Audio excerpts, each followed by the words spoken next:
El título del mensaje de hoy es Nuestro contentamiento.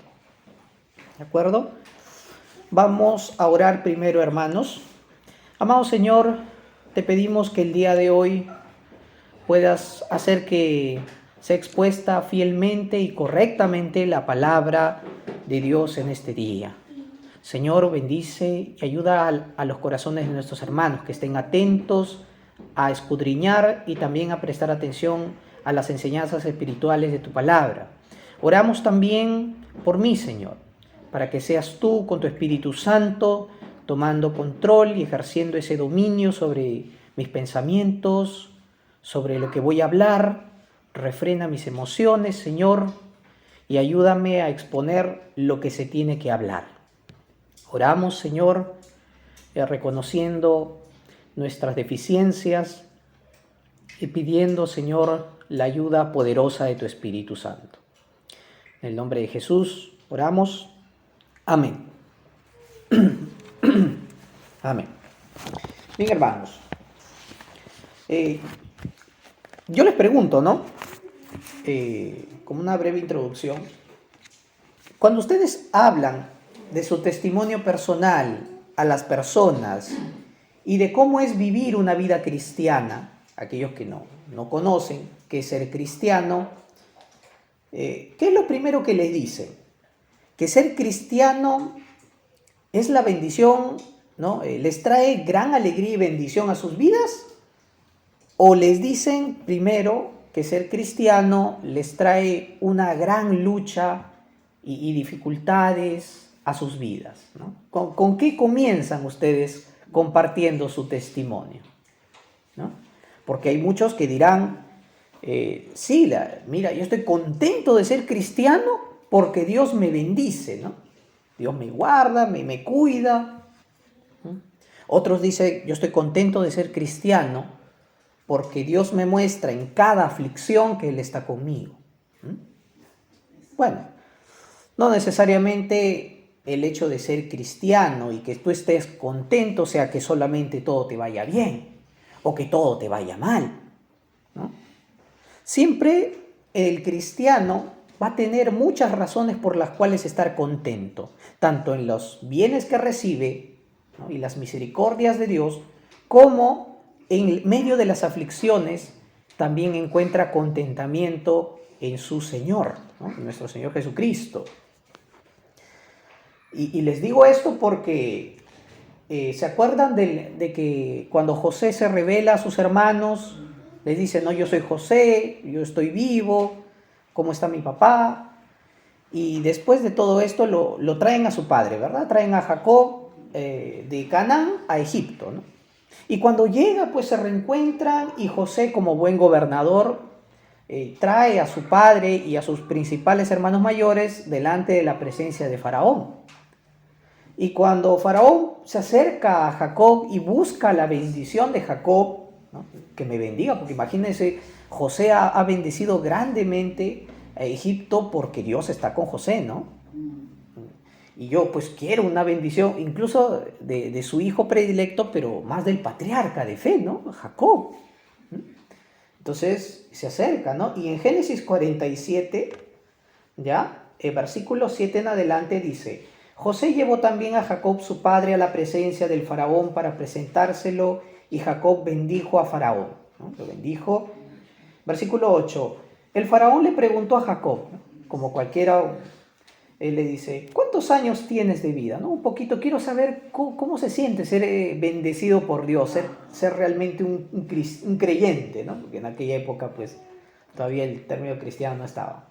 Jacob le respondió, tengo ya 130 años de andar peregrinando. Pocos y malos han sido los años que he vivido, pero aún no han llegado a ser como los años de la vida de mis padres en los días de su peregrinaje. Después de esto, Jacob bendijo a Faraón y salió de su presencia. ¿Qué opinan de esto? ¿No? Faraón esperaba, ¿no? Los años de tu vida, ¿no? ¿Cómo han sido los años de tu vida? ¿No? ¿Cuánto Dios te ha bendecido? Quiero ver a ese Dios que ha obrado poderosamente. Y vemos pues que la vida de Jacob había ido en declinaje, ¿no? Y Dios, pasamos de la figura de Jacob a ver la historia de José en el texto bíblico. Pero Jacob le dice esto, ¿no? Pocos y malos han sido los años que he vivido.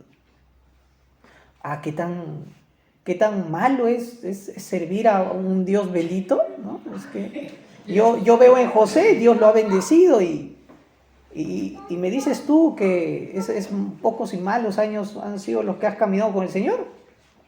¿Mm? Jacob, lo que le faltó a Jacob, ¿no? No solamente era renovar su comunión con Dios, fortalecer su comunión, ¿no? Restaurar la autoridad sobre su familia, porque permitía muchas cosas, sino que también había el problema de la falta del contentamiento. Cuando él pierde a José, ¿no? Él va en depresión, ¿no? Él va en depresión y en lugar de enfocarse en el Señor como su mayor contentamiento, el gozo, el sustento de su vida, se enfoca en contentarse con su hijo Benjamín, el último, ¿verdad? Y esa es la razón por la cual la percepción de la vida de Jacob, a pesar de que Dios lo bendijo y lo guardaba, todos esos años en su vejez, él lo veía como pocos y malos. Entonces, cuando nosotros vivimos nuestra vida y decimos que somos cristianos, ¿realmente estamos teniendo contentamiento, ¿no? Como hijos de Dios en ese caminar con Dios? Decimos, sí, soy cristiano, pero qué sufrido es el cristiano. Hasta parece queja. Es por eso que el Señor nos va a hablar hoy en este capítulo 6 acerca de que la piedad no tiene que estar separada, sino acompañada con el contentamiento para que traiga sobre tu vida gran ganancia. Eso es lo que nos va a decir versículo más adelante, ¿ya? Versículo 6 va a decir, ¿no? Gran ganancia es la piedad acompañada de contentamiento. Ese es el texto central para acordarnos de todo este pasaje. Bien, ahora vamos entonces a ver así nomás, brevemente, los primeros 2 versículos, porque no vamos a ahondar en estos 2 versículos, vamos a tenerlo como una breve introducción, hermanos. Versículos 1 y 2 de Timoteo 6 dice: todos los que están bajo el yugo de esclavitud tengan a sus amos por dignos de todo honor, para que no sea blasfemado el nombre de Dios y la doctrina. Los que tienen amos creyentes no los tengan en menos por ser hermanos, sino sírvanles mejor, por cuanto son creyentes y amados los que se benefician de su buen servicio. Esto enseña y exhorta. Anteriormente ya habíamos visto cómo se debía de honrar a las viudas, ¿verdad? También cómo se debía honrar doblemente a los ancianos, apreciarlos mucho. Y ahora en este último capítulo está mandando a los esclavos que tienen que cambiar su manera de ver a sus amos. ¿Cómo los tienen que ver? Como dignos de todo honor. Esto es algo chocante. ¿Cómo yo le voy a rendir honor a alguien pues que me trata como esclavo, ¿no? Porque ser esclavo es no tener voluntad, ser menos que humano es ser una cosa, ¿no? Vives, si tu amo, ¿no?, te quita la vida, te quitó la vida, hasta te puede maltratar y todo eso está bien. Peor en esa sociedad del primer siglo, esto era algo muy fuerte. En aquel entonces, hermanos, en el Nuevo Testamento, habían 60 millones de esclavos en el Imperio Romano, ¿ya? Entre cristianos, inconversos, pues puede haber ahí. En total, imagínense la cantidad de esclavos, ¿no? ¿Qué beneficios tenía el esclavo, ¿no? El esclavo cristiano, vamos a ver. Pero ¿qué beneficios, como peligros, suscitaban ser esclavo cristiano? Un beneficio es que la palabra nos dice que iban a ser tratados bien, ¿no? Un amo inconverso va a tratar de la peor manera o comúnmente como se le trata a un esclavo. Pero el esclavo que tiene su amo cristiano lo va a tratar como un hermano en Cristo, sin descuidar su rol como siervo que tiene que tener. O sea, preferiblemente el esclavo va a decir, ¿qué es mejor para mí?, ¿no? ¿Dónde voy a encontrar contentamiento? ¿Ser un esclavo cristiano o ser un esclavo pagano, ¿no? Vivir mi vida como quiero.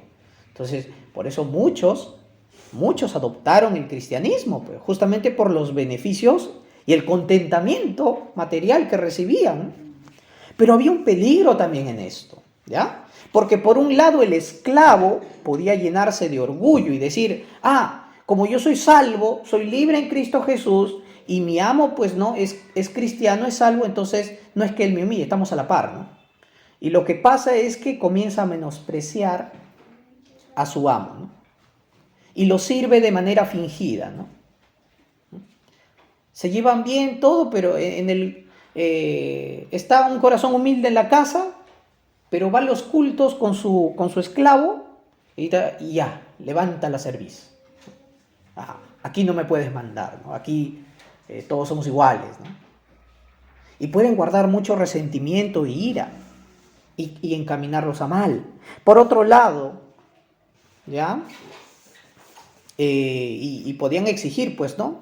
Privilegios incluso, privilegios más allá de lo justo, ¿no? No, a mí no me tienes que tratar como todos tus demás esclavos, ¿no? Como yo soy cristiano, me tienes que tratar mucho mejor, ¿no? Como dice, trata a otros como a ti mismo, allá pues, ¿no? Y eso es abusar, ¿no? Eso es abusar de tu rol, ¿no? ¿Cómo podía un esclavo vivir contento con su situación en esos tiempos? Si un esclavo se escapaba y lo atrapaban, si no lo ejecutaban, lo marcaban en la frente con hierro caliente, ¿no? Con una letra F. En aquel tiempo, esa letra F venía de la palabra fugitivus, que es obviamente fugitivo, ¿no? ¿Ya? Y vivían con miedo, pues, ¿no? ¿Ya? Entonces, por otro lado, si tenía pues un amo malo, ¿no? Un amo inconverso, entonces este esclavo decía, ¿no? ¿No? Yo por qué tengo que servir a este amo, ¿no? Yo soy libre en Cristo, ¿no? Yo tengo que exigir lo que es mío, ¿no? E incluso comienza a trabajar mal también. Entonces hay peligros. La palabra de Dios nos dice en Colosenses 3 del 22 al 24 que no tenemos que obedecer, dice especialmente a los esclavos, a los siervos les decía que obedezcan a sus amos terrenales, no sirviéndoles al ojo, es decir, les sirvo bien mientras me ve, mientras está ahí viéndome cómo trabajo, ¿no? Y me desquito después, ¿no? O lo hago de manera negligente, como aquellos que quieren agradar a los hombres, sino con corazón sincero, temiendo a Dios, y todo lo que hagáis, hacedlo de corazón como para el Señor y no para los hombres, sabiendo que del Señor recibís recompensa de la herencia, porque a Cristo el Señor servís. Entonces, ¿por qué era necesario que los esclavos, a pesar de que Dios no aprobaba la esclavitud, sino que les mandaba procurar su libertad, les mandaba que se sometan a sus amos? Porque había un amo a quien servíamos en general, a nuestro Señor Jesucristo. Somos esclavos de Cristo, pero esclavos contentos, ¿no? Espirituales, ¿no? Tanto nuestra conciencia como nuestro corazón está cautiva del Señor y de su palabra, ¿no? Y debemos de vivir así. La pregunta es, ¿cómo estás viviendo en tus labores? ¿Cómo estás desempeñándote en tu trabajo, por ejemplo, ¿no? En tus estudios, en el trato con tu casa, en la familia? ¿Cómo estás viendo a tus empleadores, a tus superiores, a tus jefes? En tus labores, ¿te sientes como un buen trabajador o como un esclavo de tu trabajo? ¿No tienes contentamiento en tu trabajo? ¿Eres cristiano pero dices mi trabajo me hace sentir como esclavo? Entonces no estás disfrutando del contentamiento que debes de tener. ¿Ya? ¿Piensas que estarás más contento si tu jefe fuera cristiano y no inconverso? ¿El problema es el jefe o el problema soy yo? El problema soy yo, que necesito aprender a que juntamente con una vida piadosa tengo que aprender a contentarme con lo que el Señor y su providencia me ha dado. Es eso, hermanos. Entonces, cuando en nuestras labores nos esforcemos y damos lo mejor en nuestros trabajos, sean cristianos o no los jefes, lo que vamos a hacer es dignificar nuestro trabajo. Eso va a hablar mucho, va a traer buen testimonio, va a dar honra también a los jefes, a los superiores. Y de pasada glorificaremos al Señor correctamente. ¿Ya? Es por eso que, no porque el empleo pues, sea mundano, la institución no sea cristiana, yo no voy a trabajar como debo de hacer, ¿no? Así es. Pero al contrario, hermanos, cuando somos malos empleados y le faltamos el respeto a los supervisores, a los jefes, lo que va a hacer es traer deshonra al nombre de Cristo. Porque de Él damos testimonio en esta tierra. Nuestra vida en sí, nuestra carta de presentación es: Cristo vive en mí, ¿no? Y conforme vivo es conforme al Señor al quien sirvo.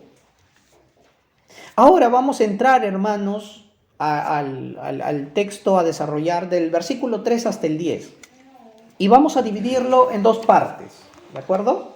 Vamos a dividirlo en dos partes.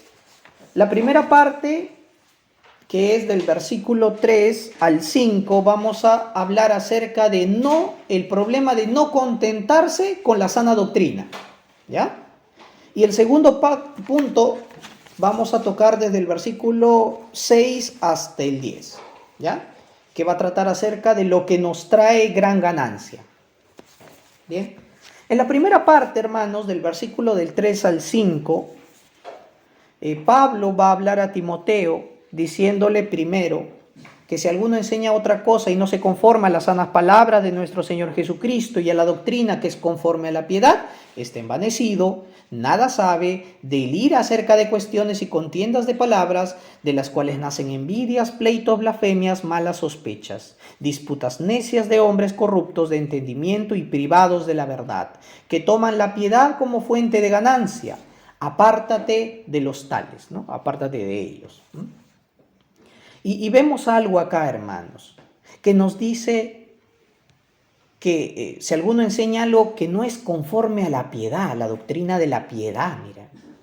Y anteriormente, tanto en el capítulo 1 como en 1 Timoteo 4, el apóstol Pablo ha mandado que debemos de ejercitarnos en la piedad, ¿no? En la manera de vivir cristiana para agradar más al Señor, ser buenos servidores del Señor. Y en este capítulo último ya, el 6 que estamos viendo, nos dice que nuestra vida de piedad cristiana debe de evidenciarse como un contentamiento verdadero. De lo contrario, hermanos, es posible que estemos viviendo un falso cristianismo. Estemos viviendo una vida religiosa, una vida legalista, en lugar de vivir una vida cristiana genuina. En el versículo 3, que es lo que comienza, nos va a dar las marcas que distinguen a estos falsos maestros y de paso los falsos cristianos que los siguen, ¿ya? Porque todos ellos no están conformes a la doctrina bíblica. O sea, que le sigan hablando de Cristo, del Evangelio, de la salvación, de los ancianos, de los obispos, de las funciones de la iglesia, ¿no? Y solamente ya, y digan, eso ya lo leímos antes, ya me aburre, ya no quiero seguir eso, quiero algo nuevo, una nueva revelación. Entonces ya eso es lo que es un peligro, ¿no? Y esa es una de las marcas, ¿no? Las sectas predican un evangelio diferente, ¿no? El culto cristiano, hermanos, en esos tiempos no era tan organizado como ahora. En aquellos tiempos, cualquiera que entraba a la iglesia y a las comunidades cristianas y decía ser cristiano, incluso se le podía invitar a compartir un mensaje a los demás. Había un gran problema porque muchos falsos maestros se valían de eso para poder dar un mensaje diferente, ¿no? Pleitos, blasfemias y causar todo tipo de sospechas, disputas necias, envidias y pleitos, como nos dicen los versículos 4 y 5. Y cuando notamos en el versículo 4 y 5, vamos a ver que estos falsos maestros, su estado es un estado vano, envanecido, ¿no? Nada saben, dicen. La segunda parte de este versículo 4 vamos a ver su obra de ellos. Nos habla de que deliran acerca de cuestiones y contiendas de palabras. O sea, ellos no quieren darte una enseñanza sana. lo que ellos procuran es confrontarte y que confrontarte para mal y que solamente caigas en la razón de ellos, ¿ya? La tercera parte de ese versículo 4 y la primera parte del versículo 5 nos va a decir, ¿no?, que los frutos o los resultados que traen ellos son las envidias, pleitos, blasfemias, malas sospechas, disputas necias de hombres corruptos. Esos son sus frutos o los resultados que traen. Mientras que la sana doctrina lo que hace es unirte, darte los frutos del arrepentimiento, del perdón, de la fe, del amor. Lo que hacen las falsas enseñanzas son dividir, llenar la iglesia de pleitos y blasfemias. Y por último, el versículo 5, la última parte, ¿cuál es su objetivo de ellos? Es tomar la piedad como fuente de ganancia, o sea, aprovecharse de la gracia, ¿no? Aprovechar y dar un falso mensaje con objetivos ocultos, ¿ya? Estos falsos maestros son capaces de convencer a otros, decir que ellos son expertos de la verdad y que los demás no saben nada, basándose en delirios, es decir, en historias fantasiosas, en otros mensajes, ¿ya? Llenan el púlpito y el mensaje solamente de anécdotas, de opiniones, de cuentos de humor, ¿no?, de bonitas historias con enseñanzas morales, mas no basadas en la verdad doctrinal. Y ojo con esto, no quiere decir que no se deba usar ejemplos o alegorías para expresar la verdad bíblica. Al contrario, cuando un ejemplo te ayuda más a acercarte a la palabra de Dios, está bien, porque el objetivo es que llegues a la escritura. Pero ellos usan como centro las historias, las opiniones, ¿no?, y desechan la enseñanza bíblica. Estos falsos maestros buscan debates, ¿no?, discusiones y debates contra otros para probar de que son más sabios que otros sin necesitar la verdad de Dios. Estas personas lo que ocasionan es que traen mucha confusión a la iglesia y también ellos, incluso si es que pierden con sus argumentos, pierden o no pueden hacerle frente a la verdad de Dios, lo que hacen es insultar a Dios y las cosas santas a lo que Dios se refiere, ¿ya? ¿No? Han visto que cuando uno hay veces no sabe hacer un buen debate, uno se enfurece y arremete, ¿no? Una mente corrupta, como nos dice aquí, es una mente que se opone a la verdad del Evangelio, que le gusta seguir la mentira, de modo que esa mentira aleje a otros de la verdad.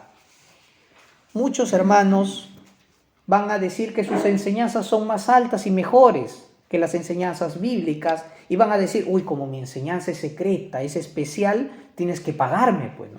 Y no me pagues o no me remuneres como le darías a los discípulos o a los apóstoles, ¿no? Tienes que pagarme más, ¿no? Su fin es el lucro, como ya hemos visto, ¿ya? Sus mentes astutas visten lo malo como bueno para sacar provecho de ese error. Es por eso que Pablo les está diciendo aquí que Timoteo, lo que va a venir con estos falsos es que ellos van a tener envidia de ti, van a confrontarte de mala manera, van a tratar de dividir la iglesia, van a blasfemar en contra del Señor, van a pensar de que los líderes de la iglesia maquinan en secreto o hacen reuniones secretas para excluir a otros, cuando eso no es así. Y estas personas que dan falso testimonio acerca de eso, pues son las personas que viven en el error, ¿no? Una vida que tiene contentamiento, hermanos, cuando practica la piedad, es una vida que se goza en la obra suficiente de Cristo y de su Evangelio. Porque esto nos va a llevar a confiar más en nuestros hermanos de fe, a ser diligentes en perseverar en la sana doctrina y a fomentar nuestra unidad más todavía. Ahora vamos al segundo punto, que es del versículo 6 hasta el 10, y vamos a dividir incluso este punto en dos partes, ¿ya? Vamos a verlo de los primeros, del 6 al 8, vamos a ver que hay ganancia para nuestro hoy, y ganancia para nuestro futuro en los versículos del 9 al 10. ¿De acuerdo? Dice el texto bíblico, pero gran ganancia es la piedad acompañada de contentamiento, porque nada hemos traído a este mundo y sin duda nada podremos sacar. Así que teniendo sustento y abrigo, estemos contentos con esto. Y la palabra, hermanos, aquí usada para contentamiento, es la palabra en el griego autarkeia, ¿ya? Esta palabra señala a lo que nosotros sabemos como autosuficiente. ¿Ya? Es decir, en aquellas épocas, autarkeia era aquel estado de ánimo que era totalmente independiente a las demás cosas externas que venían, ¿ya? Entonces, y que decía, no, la felicidad en sí misma es que tú te conformes, ¿no? Bueno, ustedes saben que el pensamiento filosófico de la época era así, ¿no? Por eso incluso había muchos filósofos que abandonaban y dejaban todo y andaban como mendigos, ¿no? Diciendo, la felicidad está en lo que uno busque, ¿no? O el placer de sí mismo, ¿no? O en ser autosuficiente. Y esa es la filosofía hoy en día también. Yo rijo mi vida, yo me mantengo solo, yo hago solo mis cosas, yo hago todo lo he logrado solo y solo lo voy a triunfar hasta el fin, ¿no? No es así. La autosuficiencia del mundo rechaza la buena voluntad del Señor en esta vida. Porque no reconoce que Dios es el que provee, no reconoce que Dios es el que le ha dado la vida. Y Dios le está dando la oportunidad de que crea antes de que muera y vaya al infierno. Es una condena eterna. Y por eso anuncia el Evangelio. Y por eso aún todavía uno respira. Pero va a llegar el día, como dice Deuteronomio, y así como dijo el sermón de Jonathan Edwards, ¿no? Conocido, a su tiempo su pie resbalará, ¿no? Y caerá ahí, de frente al infierno. Solo la misericordia de Dios lo sostiene. Bueno, hermanos, entonces, y vamos a entender de que nuestro gozo no está en que seamos autosuficientes. Nuestro gozo está en la suficiencia de la obra de Cristo, en su salvación. Por eso el cristiano piadoso, hermanos, vive contento porque tiene la paz de Dios consigo. Porque se goza más en la herencia espiritual que las cosas que tiene en esta vida. Y porque sabe que aunque pase dificultades en esta vida, tiene seguridad de salvación en él. Y aún en las situaciones difíciles y más cruentas que pueda pasar, recuerda lo que dijo la carta a los romanos, que dice que todas las cosas le ayudan para bien, conforme al propósito de su llamado. Entonces, contentamiento tanto en las bendiciones como en las aflicciones. Por eso el cristiano no tiene necesidad de adquirir muchos bienes terrenales para equiparse en esta vida, ¿no? Estos bienes terrenales él sabe que no pueden satisfacer su alma, porque el Señor ya lo ha satisfecho, esa sed espiritual con el agua de la vida eterna, ¿no? Cristo dice, ¿no? Tú me pedirías a mí y yo te daré el agua de vida que sale para vida eterna, ¿verdad? El agua que sale para vida eterna. Hermanos, más que suficiente y efectiva es la palabra de Dios.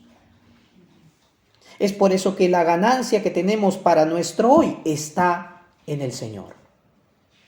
Por eso la salvación es hoy, ¿no? Pablo le manda esto, hermanos, a Timoteo, porque y prácticamente es referencia a su testimonio de vida, porque si vamos a Filipenses 4, del 11 al 13, Pablo va a hablar de su propio testimonio que pasó. Los discípulos pues vivieron una vida difícil, pero supieron cómo contentarse en el Señor. Dice así, no lo digo porque tenga escasez, pues he aprendido a contentarme. Mírame, ahí está. He aprendido a alegrarme, a contentarme cualquiera que sea mi situación. Y él no se alegraba solamente porque era mayor o menor el problema, sino se contentaba en el Señor. Dice, sé vivir humildemente, sé tener abundancia, en todo y por todo estoy enseñado.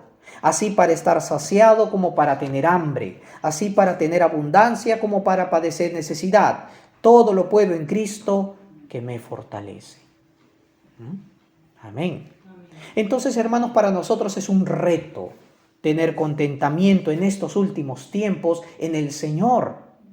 ¿Por qué? Porque parece que fuese fácil, pero es algo que el Señor nos va a capacitar y a fortalecer para ello. Porque en estos tiempos, hermanos, estamos en medio de un mundo consumista. Globalmente, hermanos, el mundo se preocupa por satisfacer tu naturaleza carnal. Hay muchos productos de todo tipo que pueden saciar tus necesidades del día a día, ¿no? Hay canales exclusivos de venta de productos, ¿no?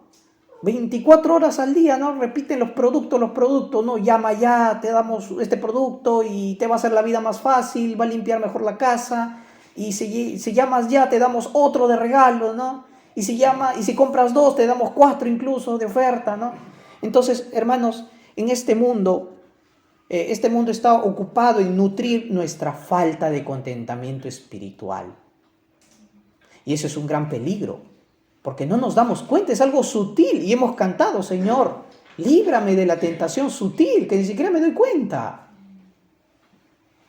Nos llenan de promociones, propagandas. Nos hacen tratar de sentir descontentos si no tengo ese producto, ¿no?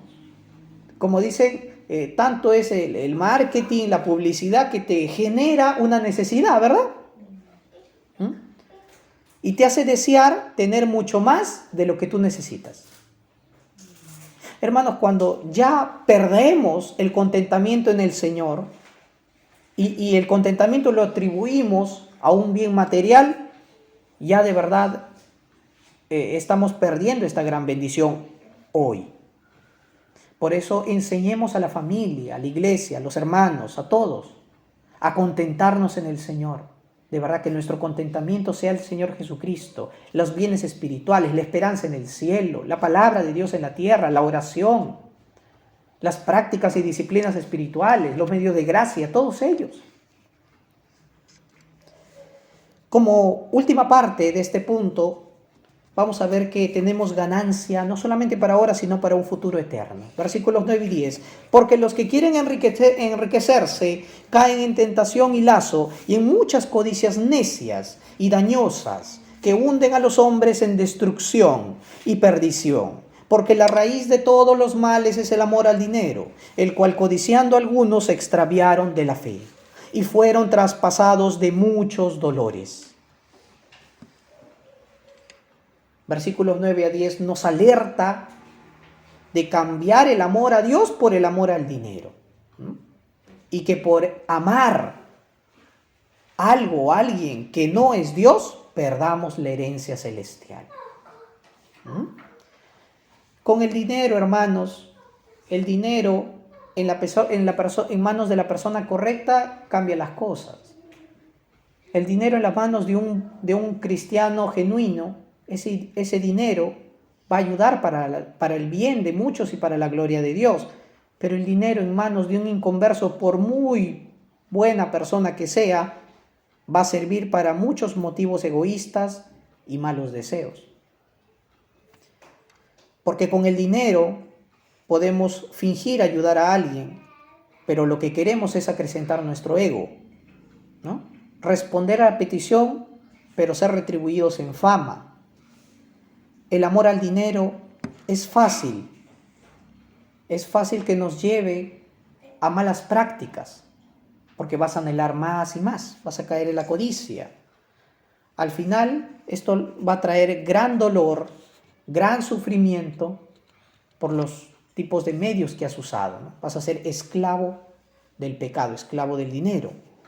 Si lo que le mueve es el deseo de la riqueza a esta persona, no le va a importar perjudicar a otros con tal de conseguirlo. En cambio, un corazón que ha puesto su ganancia en las cosas eternas es diferente. Va a ver el dinero no como algo malo, sino como algo bueno que tiene que ser correctamente administrado. Ahora, el texto bíblico nos dice que hay personas que se han extraviado de la fe por el amor al dinero. Aún los que decían, ¿no?, hablaban las falsas enseñanzas, ¿ya? Y es como si se hubieran traspasado a sí mismos, nos dicen. Muchos fueron traspasados de muchos dolores. Es como si se hubieran autoeliminado con esto, ¿no? Ahora, muchos pasan diversos dolores y tormentos, como que son esclavos y sufren la inquietud, la depresión, la ansiedad, ¿no? La falta de satisfacción, la codicia del corazón, la tristeza, la envidia, todo lo que genera esto. Poner como tu Dios al dinero. Hay un testimonio de alguien rico que cuando se quitó la vida se le encontró en su bolsillo la suma de $30,000, pero junto a ello estaba una carta que decía esto: he descubierto durante mi vida que los montones de dinero no dan la felicidad. Me quito la vida porque ya no puedo soportar más la soledad y el aburrimiento. Cuando era un obrero corriente en Nueva York, yo era feliz. Ahora que poseo millones, me siento infinitamente triste y prefiero la muerte. Ahí está. Hermanos, las riquezas de este mundo pierden su valor en el mundo venidero. Nosotros no nos vamos con nuestra riqueza material al cielo. Esta vida es breve, ¿no? Así como el dinero un día lo tienes y otro día ya no tienes, esa cantidad es fugaz. Y si queremos darle un vistazo a la vida venidera, hermanos, Apocalipsis 21, cuando uno lee, va a hablar acerca de cómo van a ser las calles en los cielos, ¿no? ¿Cómo van a ser? ¿Se acuerdan el texto de Apocalipsis? ¿De qué va a estar revestida el piso, las calles?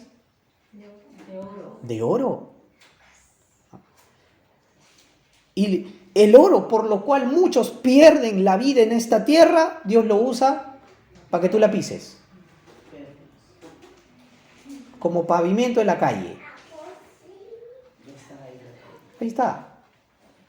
Entonces, Que él no aprecia esas cosas materiales. Pone claro, como piso, tierra. ahí está. Tú vas a pisar eso. Tú vas a caminar sobre oro, ¿no? El versículo 7, hermanos, quiero un poquito tocar esto, nos hace recordar a las palabras de Job. El versículo 7 de Timoteo 6 nos dice: porque nada hemos traído a este mundo y sin duda nada podremos sacar. Ahora, ¿qué es lo que Job dijo cuando le vino la prueba de parte del Señor? Desnudo nací, dijo. Así es. Así volveré.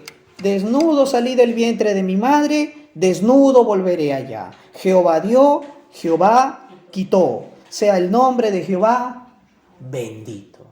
Amén. Amén y amén. Entonces, en su desgracia, en la aflicción de Job, él glorificó el nombre de Dios porque sabía que aquel que le dio todo le restringió por un propósito también. Ahora, yéndonos un poquito a la historia del mundo, ¿ya? La historia universal, muchos personajes fueron sepultados junto con sus siervos, con sus soldados y gran cantidad de riquezas, hermanos. En la cultura egipcia, los faraones construyeron grandes pirámides, prácticamente como lugares funerarios para ellos. En esas pirámides almacenarían sus grandes tesoros y lujos. ¿Para qué? Con la intención de que cuando lo sepultasen, lo disfrutaran en la vida después de la muerte. Incluso en nuestra cultura peruana, hermanos, tenemos por la cultura mochica el señor de Zipán, ¿se acuerdan? Lo más conocido, ¿ya? Fue sepultado con él, con sus mujeres, con las siervas, con los soldados, con todo, ¿no? ¿Por qué? Porque él esperaba seguir reinando en la vida venidera. Entonces, incluso en el mundo ajeno a la palabra de Dios, había una expectativa de una vida eterna después de morir. Muchos trataron de llevarse su riqueza, muchos fueron sabios, estudiosos, pero ignorantes acerca de la vida venidera. Es por eso que incluso nos hace recordar a este personaje de la historia, que era Alejandro Magno. Alejandro Magno pidió, cuando él ya estaba enfermo y a punto de morir, él pide a sus ministros 3 cosas: que su ataúd fuera cargado por los mejores médicos de la época, que sus tesoros, segundo, que sus tesoros que poseía fueran esparcidos por el camino hasta la tumba. Y tercero, que sus manos quedaran fuera del ataúd a la vista de todos. Y los siervos le preguntan, ¿pero por qué? ¿Por qué? Porque, primero, para que la gente sepa que los médicos que cargan mi ataúd, ellos no tienen ningún poder sobre la muerte. Segundo, porque quiero que todas mis posesiones sean tiradas ahí en el camino, para que todos sepan que los bienes materiales que aquí se obtienen, aquí se quedan. Y tercero, yo quiero que mis manos pues queden fuera del ataúd, para que las personas vean que vinimos con las manos vacías y así vacías nos vamos, ¿no? Vamos. Todos estos ejemplos, pues, ¿no? en la historia, esto nos debe llevar a la reflexión, aún más supremamente el testimonio bíblico, que nos llama a procurar y a buscar las cosas eternas, porque las bendiciones que da el Señor, esas sí van a acompañar a nuestra alma y van a ir con nosotros al cielo. Y desde luego, el Señor, que nos ha suplido todo lo material, no nos llama a menospreciar las cosas materiales de la vida, sino a darle su debido valor a cada una. Pues el corazón que se contenta en Cristo va a vivir y va a aprovechar los bienes materiales usándolo y apuntándolo hacia lo eterno. Por eso tenemos la lectura en Lucas 16, del 1 al 14. El Señor Jesús dio esta enseñanza y Él dijo que había un mayordomo deshonesto, que un día sus amos lo llamaron a dar cuentas, ¿no? Lo llamaron a dar cuentas de sus bienes. Y él, sabiendo que ya lo van a despedir, ya voy a terminar tu contrato, ¿sabes qué? Tráeme las cuentas. Entonces este siervo dice que, pues ya sabiendo que lo van a despedir, ajusta todas las cuentas, hace todos los balances, todo, y calcula las deudas que él debe, ¿no? Que le debe, ¿no? Que debía de pagar. Entonces, de manera lista, de manera inteligente, él comienza a anotar y pagar todas esas deudas, ¿no? Entonces, ¿por qué? Porque él dice, una vez que yo haga todo esto bien, ¿no? Haga todas estas cuentas, todo lo deje en orden, yo sé que si me despiden acá, en el futuro, ellos que han visto el buen trato que les he dado me van a recibir, pues, en sus casas me van a contratar, ¿ya? Y entonces cuando el amo ve esto, y sabiendo ese amo que este siervo pues era deshonesto, ¿no? Él felicita al mayordomo, ¿no? Mayordomo es negligente, pero es astuto. Y felicita la inteligencia, no el mal obrar, ¿ya? ¿Ya? Entonces reconoce su astucia. Ahora, todo esto, hermanos, es porque él sabía que tendría que rendir cuentas de su vida y tomó las medidas del caso en ese momento. Nosotros estamos tomando seriamente las cuentas que vamos a dar en nuestra vida cuando despidamos esta vida. Y así como segundo, como este mayordomo que tomó ventaja de su presente y se arregló para que lo recibieran en las moradas futuras, en las demás casas, de igual manera, asegúrate ahora, asegúrate hoy para tu futuro eterno. Te aferres a las cosas de esta vida. Por eso, hermanos, usemos nuestras posesiones materiales ahora mismo para usarlo, para gozar de una mejor eternidad en los cielos. No vamos a llevarlas, usémoslas bien para la gloria del Señor, usémoslas de manera honesta, de manera transparente, ¿ya? Animémonos también, hermanos, porque yo sé que una cosa es decirlo y otra cosa es ponerlo en práctica. Animémonos unos a otros a asegurarnos de antemano todas estas bendiciones eternas, las recompensas en el cielo, hermanos, a través de un buen uso de nuestros bienes, de nuestro tiempo, de nuestras fuerzas el día de hoy. El Señor nos dice también en las cartas, porque vuestro trabajo en el Señor no es en vano. Amén. Vamos a orar. Amado Dios, te damos gracias. Gracias, Padre Celestial, por tu palabra. Señor, cuántas veces, Señor, hemos traído más lamento que confesiones de contentamiento en nuestras oraciones. Te pedimos, Señor, que nuestra vida cristiana la podamos vivir alegrándonos en ti, independientemente de la situación en la que nos encontremos. Oramos, Señor, porque muchas veces nuestras emociones, nuestras percepciones del mundo se inclinan más a la naturaleza carnal que a la mirada celestial. Ayúdanos, Señor, a poder vivir esta vida muertos para con el mundo, pero vivos con Cristo, nuestro Señor. Que podamos dejar un buen testimonio en la tierra, que podamos usar correctamente todos los recursos y bienes que tú nos provees, que podamos glorificar tu nombre, Señor, y que podamos aconsejar a otros no poner su mirada ni su contentamiento en las cosas de esta vida, sino en el Dios que en su gracia nos lo da. Oramos pidiéndotelo en el nombre de nuestro Señor y Salvador Jesucristo. Amén.